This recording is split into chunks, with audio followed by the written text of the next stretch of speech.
ગોપાલ ઇટાલિયા અને ભારતીય જનતા પાર્ટીના ધારાસભ્ય એટલે કે કાંતિ અમૃતિયા છેલ્લા ઘણા સમયથી ચર્ચામાં આવ્યા છે અને ખાસ કરીને ઘણા બધા વાતો અને વિવાદ બંનેમાં રહ્યા છે।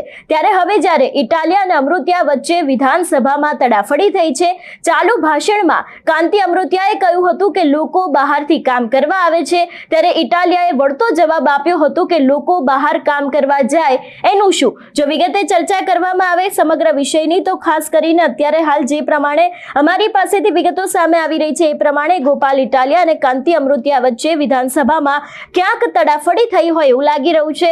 કાંતિ અમૃતિયા ચર્ચા દરમિયાન ઉકળાઈ ઉઠ્યા અને કહ્યું કે લોકો બહારથી કામ કરવા આવે છે, તો ઇટાલિયાએ વળતો જવાબ આપ્યો કે લોકો ગેરકાયદેસર બહાર જાય છે એનું શું। બંને વચ્ચે બોલાચાલી થતા રમણ વોરાએ વચ્ચે આવવું પડ્યું હતું એવી પણ ક્યાંક વિગતો સામે આવી રહી છે। એટલું જ નહીં, ગોપાલ ઇટાલિયાએ વધુમાં એમ પણ કહ્યું છે કે સરકારને ઓવરટાઈમ આપવામાં રસ છે તો પોલીસને આપો ને। નેતાઓની પાછળ 15 કલાક કામ કરે છે, પહેલા તેમને ઓવરટાઈમ આપો।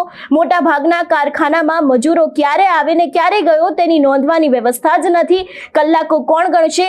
આ દરમિયાન ફરીથી ગુસ્સે થઈને કાંતિ અમૃતિયા ઊભા થયા હતા અને બિલને કમિટીમાં મોકલવાની ભલામણ સાથે ગોપાલ ઇટાલિયાએ ચર્ચા છે તે સમાપ્ત કરી હતી।